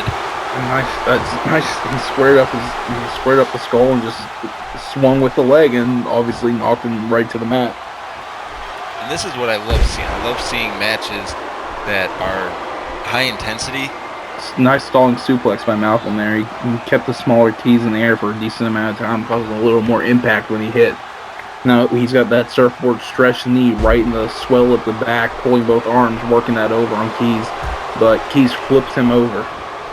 Exactly, and now Keys on the offense there. And as you saw, Landon Sane yelled a very profane word to Malcolm, and Malcolm actually turned towards him. Distracted him a bit. And so that's what makes him effective. Landon Sane is a nice, respectful man, but once you get in that ring, he'll do anything he needs to win. He won't, within the rules. If he has to shout something and to get your attention, then he'll do that. And, I mean, it worked. Yeah, it definitely worked because it got his attention. 2 count for Better Days Ahead to Jacob Keys. I don't know what's Jake going to do here, but no, Malcolm able to counter into a rear waist lock there and a big belly to back. Nice back suplex right there. And he's going for a cover himself. He's got the 1, 2. And they're smart. No one in this match is particularly big, so every time you make a cover, it's going to wear. Landon Sane, I think, is the biggest guy in this match. He's not that big. And every time you make a cover, it's going to weaken people. It's going to tire them out because they have to keep kicking out. Exactly. And now, off the ropes here, the knee, and then what does he call this move? You know, what does he call that? I'm not sure, but it's similar to Samuraro's old go-to move, Semi's Reality. A little different, but he lifts the face, knee right to the face, and drives him neck first into the mat with the neck breaker. Now again, whipping him into the ropes, catches it. Oh, we saw this earlier, and then that big boot off of the atomic drop there. Yep, and it's effective. And we saw this earlier, the big running senton splash of Landon Sane that he just loves to do. We got 1, 2, another 2 count, another near fall as we approach 30 seconds outside of the 10-minute mark on this matchup. Oh, and that really does, that says something, because the earlier match was about 15 minutes long, so they're already pushing 25 minutes of in-ring competition for Better Days Ahead. And still going. It seems like they've got, for the most part, gotten the advantage on the Serbians in this matchup. Well, I think at this point, Malcolm needs to tag out, and I think that's what he's actually going to do right here. I think he's tagging in Jake. And he places him right on the knee and the elbow. That works both the face and the body. When Jake comes down, it causes the back to smack off the knee again, and plus flip him from the elbow. And we just saw Jake overshoot his target and headbutt himself right into the mat, and Landon's the first to get to his feet. You know, and that's the thing, and one of the big, like you always say, high risk, high reward, but you really got to be careful when you're doing stuff like that. And Landon Sane, just raw power. It's not power so much as precision. They were both running at each other. He managed to stop and counter. He managed to catch Jake Serbian right at the right time for that tilt-a-whirl backbreaker.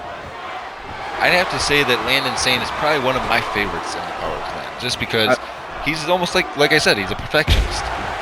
And any guy who puts that much effort into his craft, and another pullback side slam. He's using those moves a lot this match, and I think he's hoping for a straight to the outside with the drop kick. Dear God. You don't usually see that from Landon Sane. You usually see his fist drop with the senton from the top rope, but that time he pulled out a flying drop kick to the outside. And now the Serbians, they're considered a bad guy team, but Malcolm isn't even lifting a muscle here, and a big body splash from the top rope to the outside mat out there. The native disasters, obviously Native American descent, and you can see kind of with the ring design and how Malcolm wears his hair that they enjoy showing their culture in the ring, but Oh man. Reverse Frankensteiner. Reverse Frankensteiner spiking his neck into the ground. I mean, that's a vicious move right there. And Malcolm just maintaining offense in this matchup here, but Landon was able to turn it around when our camera was glitching there, and now again turning around, reversing that suplex, and then attempted that big running kick. That kick, it's vicious. It's almost a drop kick, but he uses one foot to precisely place his foot smack on the jaw. Now what's Jake gonna do here? Goes to the outside. Oh man, running knee lift. Oh jeez, it's a big move and another big splash right there by Serbian, and he turns him over. A kick to the swell of the back of Landon Sane. He's just not playing around right now. Landon Sane seems to be confused, and another one of those neck-breaking inverted Frankensteiners. And I think Serbian's falling for one of his big moves here. I think so. He might be looking for that type drive-by kick, but no, a quick elbow there. I guess he thought better of it. Oh! Sane ducks under him and runs at him, kicking him from behind with that big drop kick. Landon Sane taunting a little bit. You don't see much of that from Sane, but I think he got a little happy, outsmarting the man there. But now Jake, backdrop into a face plant. I thought he was going for a back suplex, and like at the peak of the move, he flips him and smacks him face first into the mat. He's got him up here. Oh no, wait. Oh, Landon counter. Gets him in a almost a Russian leg sweep, but trapping the arm, causing more damage. And this is high intensity. I mean, we're already at 15 minutes into this match. Oh man, he kicked him right off the top rope. Jeez. You got Keys outside. Oh, you went for the splash and it worked. Other than the drop kick by Landon Sane, he's pulling this move out. Maybe him and Keys talked about this and said, "Hey, if they go to the outside, I'm going for that drop kick. I want to feel like Jacob Keys for the night." Well, he was flying high, that's for sure. He smacked him face first off the steel ring post.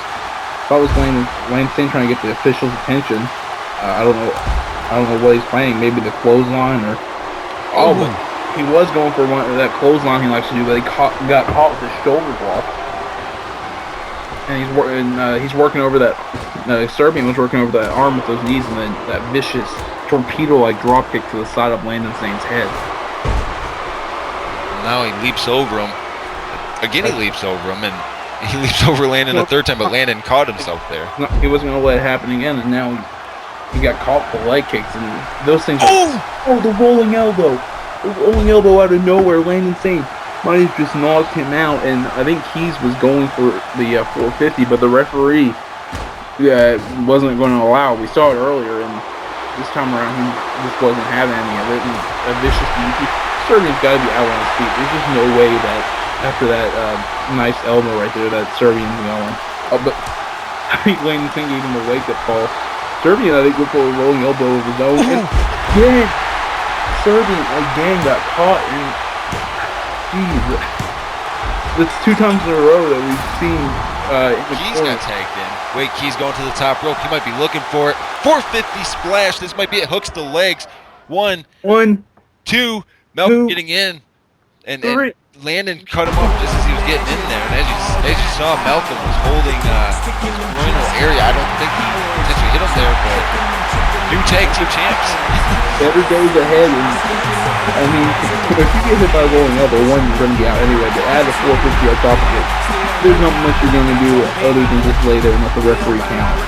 Exactly, and as you see, I don't think that Malcolm knows where Jake knows where he is, and Malcolm just kind of outside the ring. 2 of those vicious rolling elbows by, I think that's got to be one of the most vicious moves in the power plant right now, besides the brainbuster we saw earlier from Monroe. I think those 2 moves, the rolling elbow and the brainbuster, chart on the top 2 of the power plant's most vicious put-away moves. Oh yeah, most definitely. And now Malcolm back in the ring. This Landon Sane and Jake Keys are now heading up the entrance ramp. I don't know what Malcolm's doing here. He doesn't look too happy right now. He looks. What's he doing? He's getting out of the ring. Why is he coming over towards us? No. What are you doing, Malcolm? Wait, Malcolm. Malcolm, what are you doing? You don't need a chair. You don't need a chair. We don't need to see this. Malcolm. Is he doing what I think he's going to do? The referee. There's a ref. Oh my God! He just hit the referee. Senior official just got knocked out. Right now, Malcolm is beating Jake Serbian with the chair. What is he doing? That is his brother. And look at it now. His trademark leg drop. I mean, I don't know how he can dance like that after such a vicious beat. What the? Are you serious? Jake Serbian is pretty much out cold, and he gets face planted. Oh my Jesus! He got face planted after 2 rolling elbows, a 450, then that vicious chair beat down. The referee's standing up, but you can tell he's in pain. Oh my God! Tyson, did you know anything about this? No, I mean, I knew there was disagreeing. I knew Jake cost them their match on the previous show, and that they had a disagreement on the pre-show, but I didn't see anything like this coming. Why would Malcolm Serbian attack Jake Serbian like that? And we're so close to Christmas. It's like that's gonna be a hell of a family get-together.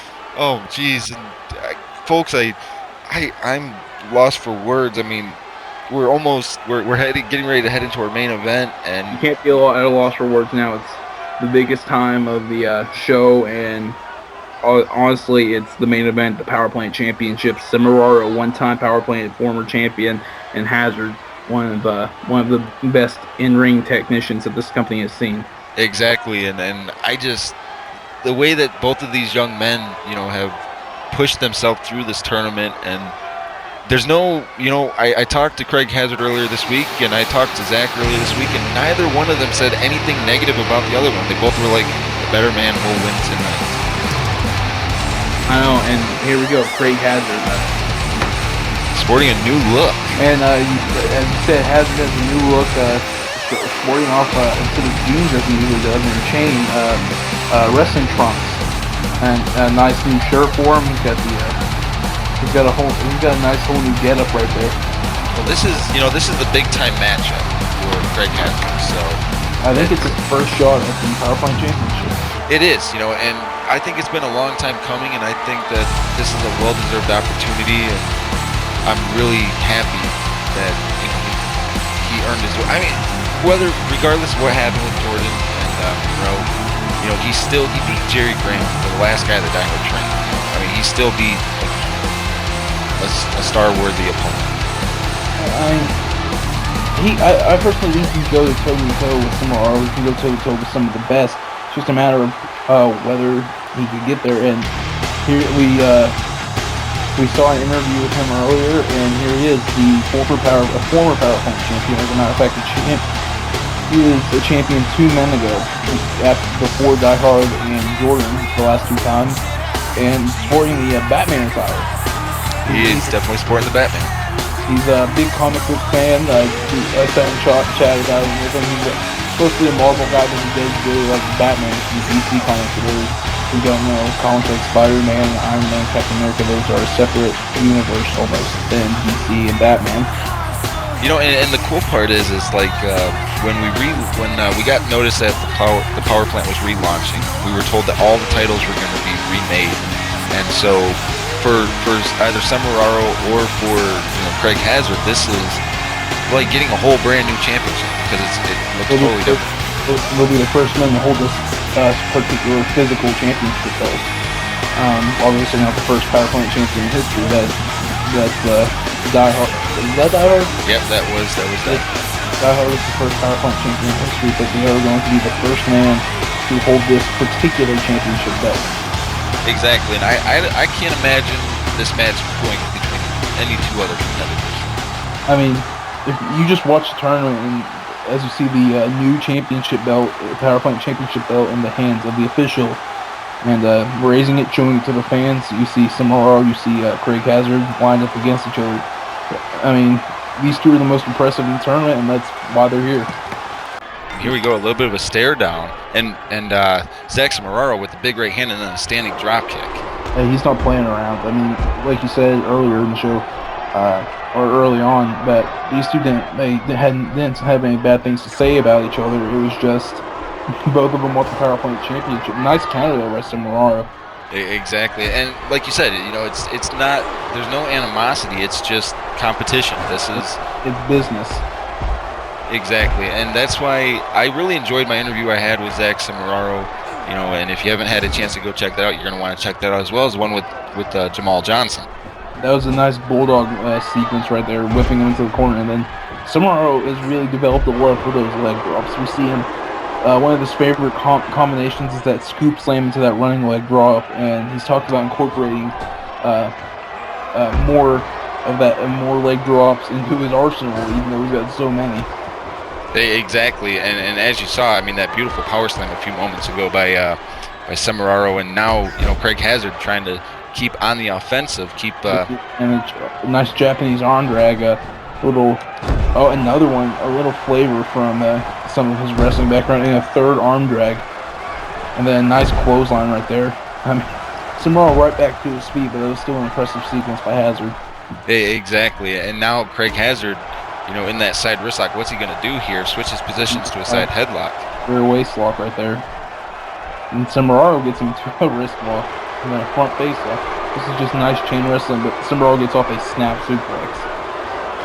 And, you know, we can go through some of the background. Cimararo, hardcore champion, when he won a vacant title from, I think it was Alan Seibrecht. It was determined that those two were the most deserving, and he defended against Alan again after that, against Sam Mysterio, against Styles, and that's where Die Hard and Melinda really got their attention, caught on him after he took on a legend like Styles and put him through a flame table, and Cimararo taunting at the referee, but he dropped right into a fist by Hazard. Well, you know, and like with Hazard, you know, he is probably one of the most I don't want to say underappreciated guys in the power plant, but 2 years ago he had an amazing feud with Scott Barnett. You know, I mean, John Russell's. I'm sorry about that. I don't personally like John Russell's, but he carried on an amazing feud with John Russell's. Some great matches. I mean, Craig Hazard's time in the power plant hasn't been extensive as much as Cimararo's and others, but it's been he's made an impact in a short time, and now he's hoping it translates in this match to the power plant championship. Yeah, and this is you know, a big opportunity for Craig Hazard, and you know, this is, you know, a big opportunity for Cimararo as well. That's back Hurricane Runner right there on Hazard, and he's backing up and steps right out of the ring, and this is a move Cimararo loves to do, and he likes, I mean, a nice springboard right there. He kind of caught him on the arm and like a enziguri to the arm, and then the backflip, back suplex there.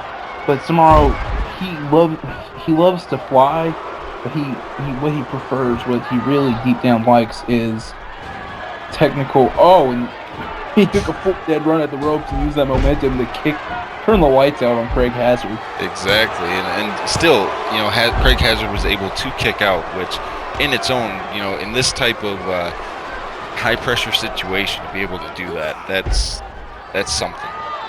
Yeah, and as I was saying, Cimararo, he's you can see in the style, he shoots the leg and snaps everything. He loves the technical aspect of wrestling. But we've seen him with the springboard, cross bodies and such, that he loves to fly when he can, but he really is passionate about technical wrestling. You see in the T-bone suplex and stuff. Exactly, and I mean, this is literally kind of almost like a wrestling clinic here, because I mean, we're not seeing some over-exaggerated moves. We're just seeing. But he's locked in Boston's Best Division, the first version of it, and he is wrenching away on Hazard. He put all away that young man on the past show with this maneuver after the Muscle Buster. And the question is, can Hazard get to the ropes? I mean, Cimararo, I don't think I've ever seen anyone survive the submission, like actually get out of that. I've seen some rope breaks. He's in the ropes there, and he forced the release. The referee told Cimararo to release the hold, and like I said, we still haven't seen anybody get out of that submission. Yeah, exactly. I don't think we've ever actually seen somebody power themselves out, and now, you know, Hazard, he's got to regroup here, because if Cimararo gets on a roll, then, you know, it might be a very bad night for Craig Hazard. Oh, this is what I was talking about earlier, the scoop slam and the leg drop. It's just a move he loves to do. And, you know, just with ease there, Samuraro was able to jump to the top rope into that body splash, hooks to the leg 2, almost a 3 count. He literally leaped up to the top rope, and that takes a very special talent to be able to do that, because it's 5 foot, you know, from the bottom of the ring mat to the top rope. Craig Hazard showing some technical side, shooting the leg, pull him to the ground, dropping his knee on his, and then a kick to the gut. Quick series of moves that just probably stunned Samuraro. Exactly, and now Craig Hazard turning on the trouble here, getting some offense going, but you know, Samuraro able to turn it around and get momentum back into his favor. I mean, and a nice side headlock takedown right there. Samuraro's just trying to do all this stuff, and a nice springboard crossbody right there. Big running elbow drop too. I mean, I'm enjoying this match to the fullest. I'm loving this. This is very intense. So, big backhand chop there. Was it the spinning back fist? I think that was a spinning back fist. I think he might have did that. Incorporating that move into his arsenal. And he says, just, you know, the surprise of it and the high impact of it, just a spinning back fist, and you just saw Hazard chop Samuraro down for his leg kicks. Like, I frequently talk to Samuraro because he was the top guy on Raw when I ran it, and of course there's a lot of, you know, him and David Sobright were established talent, but there was a lot of new talent that was coming in, so I really didn't have much to talk to. A beautiful sequence there with the takedown and the flipping and the rolling of Craig Hazard. Exactly, and now, you know, Samuraro back in the driver's seat here, and just face into the turnbuckle here. Hazard is stunned right there. But Samuraro got a little too cocky and intrusive, and they got a side headlock takedown. Oh, and now the cross arm breaker.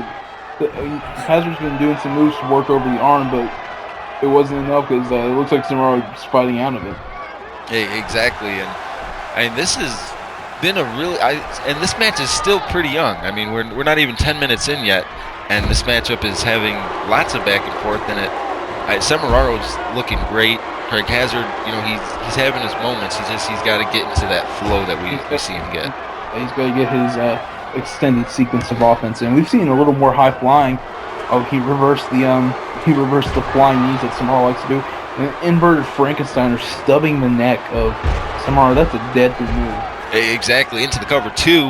Only a 2 count for Craig Hazard. I mean, that's if Craig Hazard would have gotten that, we would have a new TPP champion right now. I mean, almost thankfully he didn't, just because this 9 minutes has been amazing. I wasn't quite ready to see it end, but you never. He's for the roll up. 1, 2. Nope, Samuraro gets out. You know, Samuraro, like, I saw him squirming there. He was just squirming to get out of it. That's one thing. He doesn't want to be on his back. Oh, he's got Hazard in the full Nelson, but he lets him go and tries for the forearm. Kicks him right vertical. Best drop kick in the company, maybe the best drop kick in the business is Samuraro. He loves to utilize that, and we saw that same exact move in that same situation by Monroe earlier, and Samuraro delivers the flying knees right there. But as you saw, Samuraro was able to get back to his feet a lot quicker, you know, because he wasn't in a 20-minute barn burner at the point in time when he did that. He was able to get to his feet a lot quicker, and now this fight's broken out to the outside, and I'm being informed that they said that there's no countouts. But as Melinda stated earlier, she says there's got to be a winner, and she wants to stay in the ring. This is not a hardcore match, but she's letting Hazard and Samuraro go. If the match is supposed to be outside, she's not putting them under a clock for a countout, because there has to be a new TPP champion. In other words, we took every precaution that there was not going to be any false finishes or double finishes or anything like that. We made sure we would have our champions coming out over the limit. And nice kicking.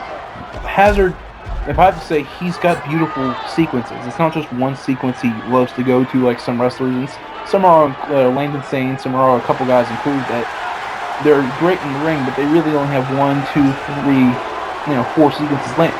Craig Hazard has shown at least 3 already 10, 11 minutes into the match of beautiful chain sequence wrestling. Exactly. And, I mean, aside from it, he's kind of a lot like Samuraro, except he's the opposite. he loves technical wrestling, but his heart, his passion lies in the high flying aspect of it. You see Samaro catching the kick and then delivering one of his own to the grounded leg, and now punching him to the corner and delivering these vicious Ric Flair like shots. Oh, it's been a beautiful drop right to the jaw, Craig Hazard. Exactly, and this is why this match. This is literally like the most anticipated match of all of them. Another one that one was a little more vicious, got a little more height. You know, we got the 1, 2, and Hazard gets out. And I knew going in that this would be a great match. I mean, a nice scoop sign there. These two men are some of the best in the business at performing in that ring. Exactly, and you know, Zach Samararo, he's come a long way. I mean, when he first showed up, you know, he was green as all heck, but he had the heart and he had the determination. And he learned his craft very quickly. And in his debut matchup, he almost beat James Braden. Craig Hazard kicks out. I mean, and he did. He almost beat him, and ironically, a couple weeks ago, guess what he did? He beat James Braden, kind of almost coming a full circle as he looks to get his first established reign as TPP champion. He exactly. but he never really got a chance to get the ball rolling on it.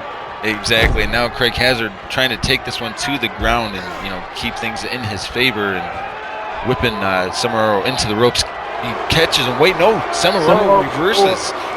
1, 2, oh, he gets out. He barely got it. They got surprised by one really going for the roll-up. I definitely thought that Craig Hazard had that there, and then that quick roll. And that's the thing. I mean, this just shows that they have the heart of a champion. I mean, both these men, I'd be perfectly fine. Oh, he's throwing him down. What is Samara looking to do here? Ooh, clubbing blow to the back. We saw this past week. Ooh. Running knee lift. Let's take another look at that. I mean, that was just. Oh well, I guess we aren't going to get a replay on that, but we don't have time for a replay right now. 1, 2 off that springboard. It's just too high, high-paced action for replays. Exactly. This is non-stop. A couple of forearms right there. And then Samaro drops down and a nice hip toss. Basic hip toss. And Hazard. Oh, a roll up by Hazard. 1, 2. He gets up. Wait, Samaro. He reverses. 1, 2. Nope.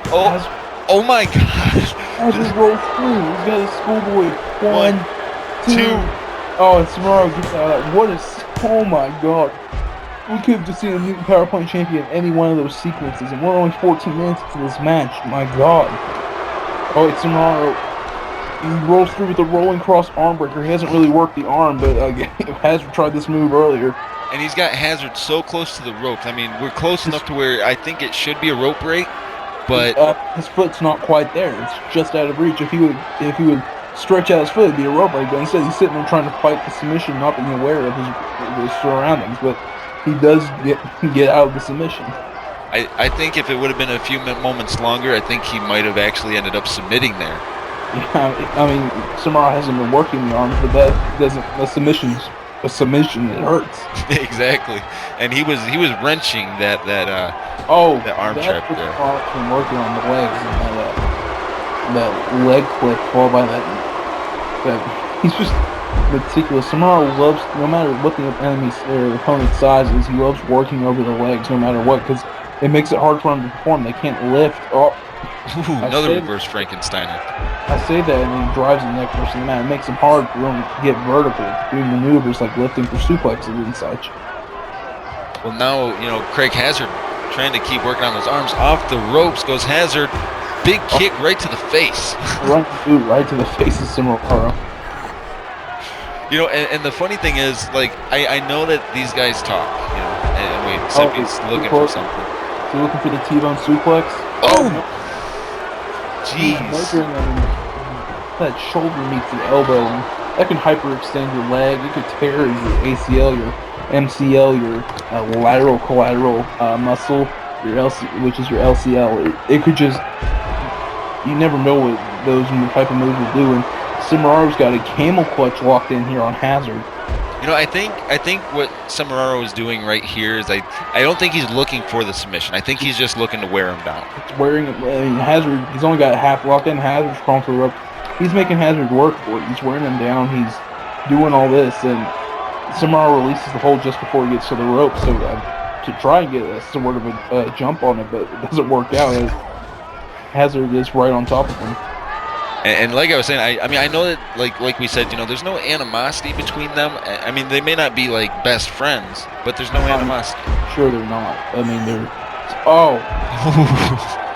It ain't gonna be best friends after that, that's for sure. I would not be after that. Ooh! That thrusting missile dropkick we've seen from Samararo since he's come back, and then a nice big splash by Semi, and another leg drop. He is on fire right now, hitting these moves like an automatic gun, just shooting, and then a big kick to the side of Hazard's head. How is Hazard still conscious after that series of moves?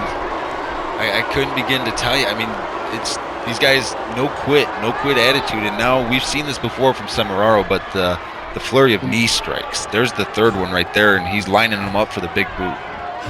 And of course, what follows, he sets him flying from the ring. It's become a staple in his arsenal. Now he's taunting the fan, not the fans, but at Hazard, arguing with the referee now. And now Samararo's taunting the referee, but he doesn't realize Hazard was back in the ring. he got that focus we're talking about. Oh, but, I mean, low bridge. There's a reason Samararo is a former power, and jeez. The flying springboard kick, like a kick right to the face. There's a reason Samararo is a former power plant champion. He's not dumb. He knows what he's doing, and he taunted the ref, and they caught him off guard. But he was smart enough that he got out of the way of Hazard's next move. Exactly, and now Hazard trying to keep some offense going. Hazard just throwing Samararo. Right. Wait a second. What is Hazard doing here? Oh my God! He tackled him. He tackled him right through the barricade. Can we please take another look at that? Oh, here we go. Look at that replay. I thought nothing could get as vicious. I mean, that was pretty close to what we saw earlier in the night with Monroe Martin. Hazard. Look at him. He's talking somewhere who's crawling from the wreckage, and then Hazard drives the elbow right into the back. God. This has been one hell of a night, Tyson. I'm glad you're here with me, though. I mean, I thought I was going to be ready for some of this action. I'm not as ready as I thought I was. Exactly, and now Hazard. Maybe the spear took a little bit more out of him than he realized, because he had Samararo on our announce table. He was leaning up against our announce table, and big leg right across the throat, the larynx there. Yeah, and Hazard's calling for Samararo to get up. You can see he's stunned right there. Oh! A nice fist. Oh, and then a beautiful springboard flip over neck breaker. We got the cover. 1, 2, and no. Samararo kicks out. That was a close one after a series of moves like that and being stunned. Oh, wow. Did you see the accuracy of that drop kick? Exactly. That's what I'm talking about. I mean, these guys, I would be happy with whoever wins this match. Whoever wins this, they deserve it. Oh, but Hazard, a big counter off the ropes and just swatted the wrist away. He was making sure that he wasn't caught up in those knees again. That's not a place you want to be. Samararo's got vicious kicks, or legs. I mean to say, whether he's doing and that spinning back fist again, whether he's kneeing you in the head, drop kicking you, or doing a knee lift, he's got some vicious legs. And this has been a really technically sound matchup thus far. I mean, there hasn't been, I mean. Samararo he got too much height on that. His kick went over Hazard's head. And see, that could have been a costly mistake, but he quickly caught himself. He was able to catch his balance, and then a big knee there. And then when he caught his balance, he hit one of his favorite moves. We've seen that backbreaker since his debut. He sweeps them almost with a half Nelson right onto the legs, just snapping, bending the back over.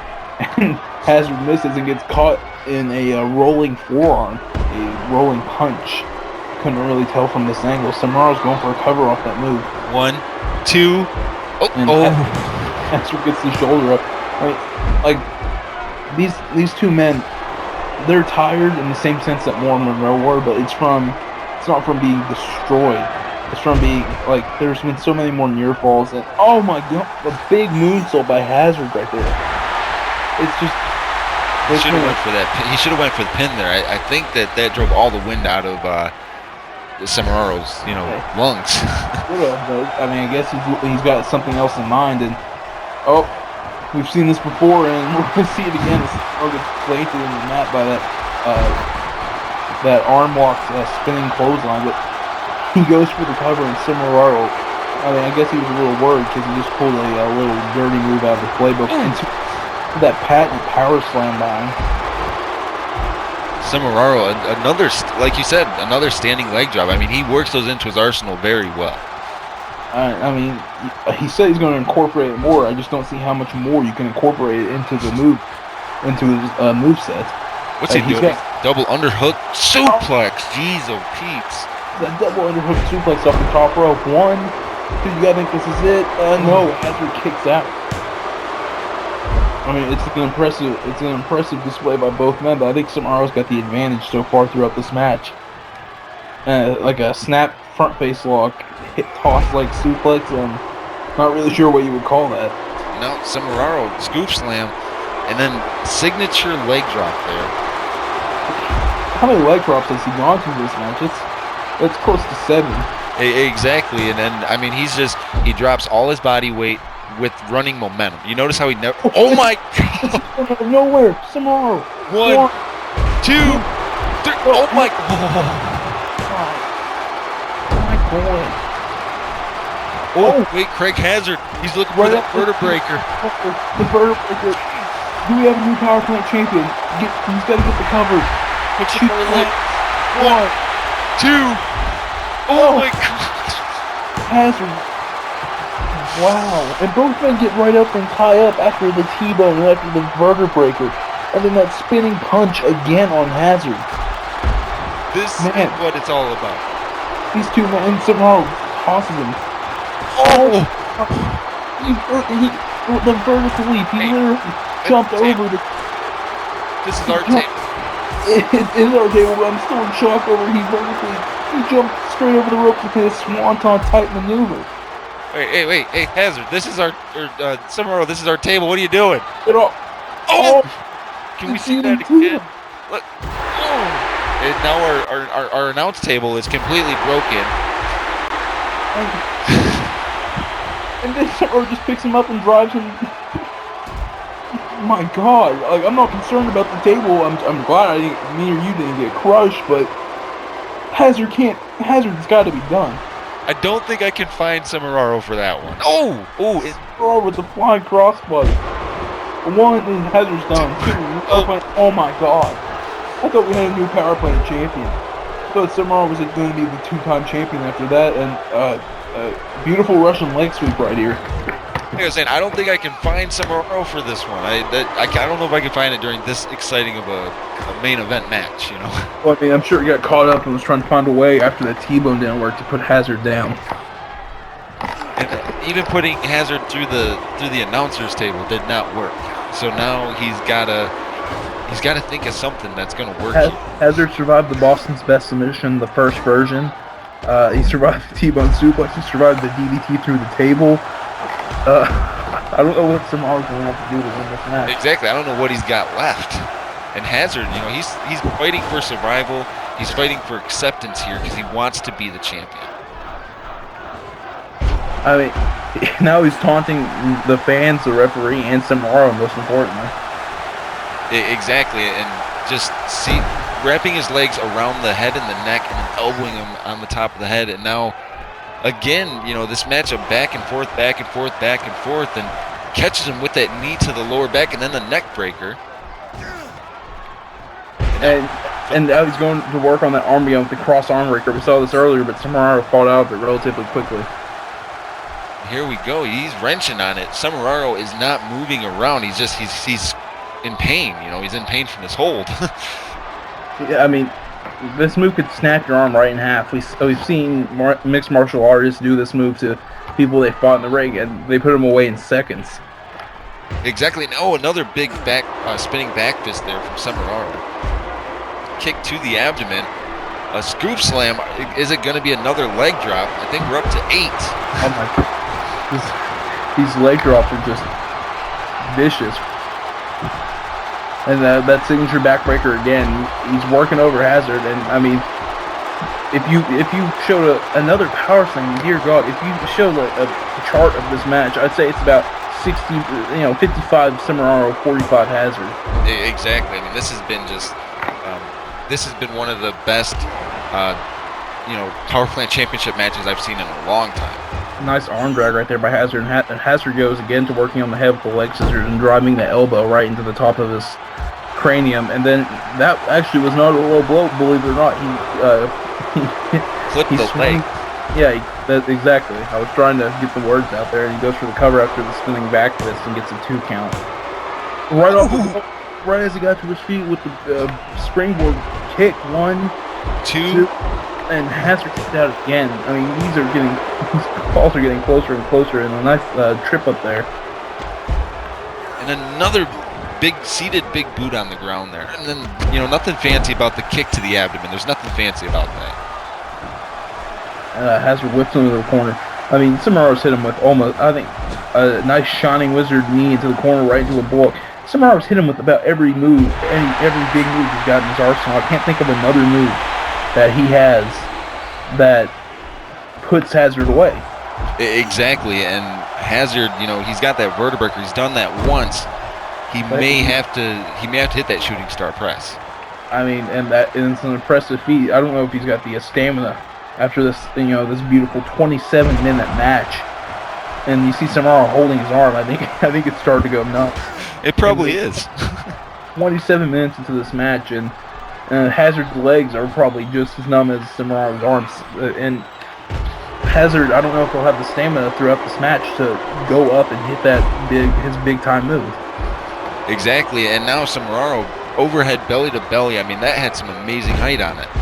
I mean, Cimararo again shoots the half, snaps the leg.